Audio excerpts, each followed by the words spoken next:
Assalamualaikum warahmatullahi wabarakatuh. Perkenalkan, nama saya Michael Khairunisa dengan NIM 20040261000. Saya dari jurusan Ilmu Al-Qur'an dan Tafsir. Di sini saya akan menceritakan tentang before after saya belajar ilmu filsafat. Tapi terlebih dahulu saya akan menceritakan tentang before saya belajar filsafat.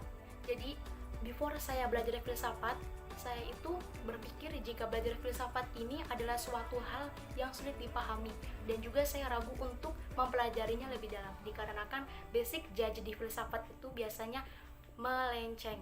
Kenapa? Karena kan banyak orang yang bilang kalau semisalkan kamu mau belajar filsafat ya, awas loh kalau semisalkan kurang iman atau lemahnya iman, kamu bisa melenceng, kamu bisa aja keluar dari agama kamu atau sebagai macam.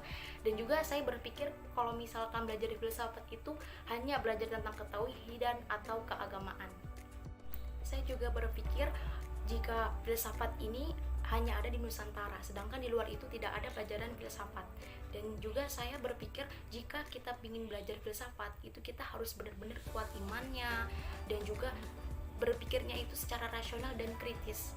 Dan juga kita kalau semisalkan ingin belajar filsafat ini harus benar-benar mendalami, dan bisa aja keluar dari filsafat ini kita menjadi orang yang tadinya kita menilai ini tuh A, tapi setelah belajar filsafat ternyata wah salah ya, yang aku kira tadinya A harusnya definisinya B, kayak gitu. Dan juga biasanya kalau semisalkan yang filsafat itu dia itu seolah-olah apa yang nggak mungkin itu ternyata mungkin menjadi mungkin gitu, apa yang seolah-olahnya nggak terjadi itu terjadi, kayak gitu.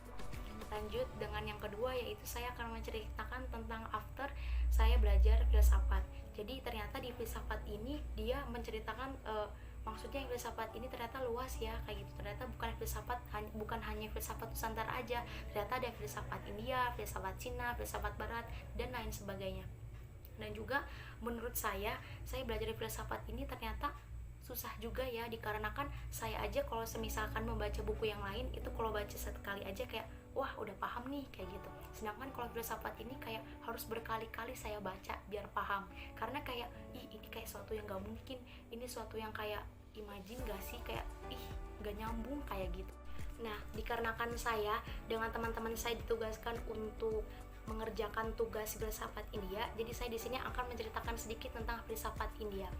Jadi sebelum itu saya akan menjelaskan tentang definisi dari filsafat. Dari mulai dari segi bahasa, yaitu filsafat sendiri yaitu dari segi bahasa Yunani yaitu filosofia, yang secara harfiah ini bermakna sebagai pecinta kebijaksanaan, yaitu maksudnya mengkaji tentang kajian mendasar dan umum tentang persoalan seperti eksistensi, pengetahuan, nilai, akal, pikiran, dan bahasa. Selanjutnya tentang pengertian filsafat, yaitu suatu pemikiran dan kajian kritis terhadap kepercayaan dan juga sikap yang sudah dijunjung tinggi kebenarannya melalui pencarian dan analisis konsep dasar mengenai bidang kegiatan pemikiran seperti prinsip, keyakinan, konsep, dan sikap umum dari suatu individu atau kelompok untuk menciptakan kebijaksanaan dan pertimbangan yang lebih baik. Jadi filsafat India itu berkembang dan menjadi satu dengan agama, sehingga pemikiran filsafatnya bersifat religius dan tujuan akhirnya adalah mencari keselamatan akhirat.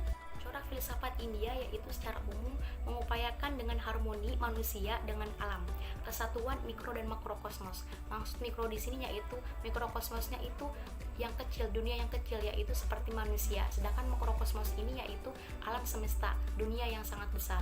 Nah, antara mikro dan makrokosmos ini tujuannya ini sangat erat dikarenakan kelangsungan hidup manusia itu tergantung dengan makrokosmos. Ciri-ciri dari filsafat India sendiri ada motif spiritual, ada sikap introspektif dan pendekatan introspektif terhadap realitas, ada idealis, mengakui hubungan erat antara hidup dan filsafat, memberikan peran sentral terhadap intuisi, mengakui otoritas, tendensi untuk mendekati berbagai aspek pengalaman dan realitas dengan pendekatan sintesis. Selanjutnya ada periodisasi filsafat India. Nah, periode filsafat India ini ada 5. Jadi yang pertama ada periode zaman Weda, yaitu dari 2000 sampai 600 sebelum Masehi. Terus yang kedua ada zaman skeptisme, itu dia dari 200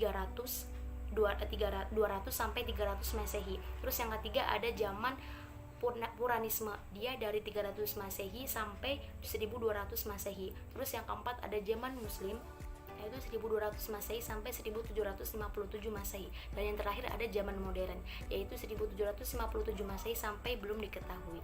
Terus yang terakhir, saya akan menceritakan tentang benefit dari belajar filsafat ini.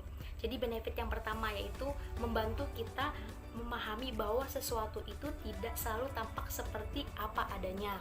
Terus yang kedua, membantu kita mengerti tentang diri kita sendiri dan juga dunia, karena filsafat ini mengajarkan bagaimana kita bergulat dengan pertanyaan-pertanyaan mendasar. Dan yang terakhir itu, filsafat ini membuat kita menjadi kritis, bukan kritis dalam perkataan doang, tapi kritis juga dalam berpikir. Mungkin itu saja yang bisa saya ceritakan dan jelaskan, kurang lebihnya mohon maaf. Sekian, terima kasih. Wassalamualaikum warahmatullahi wabarakatuh.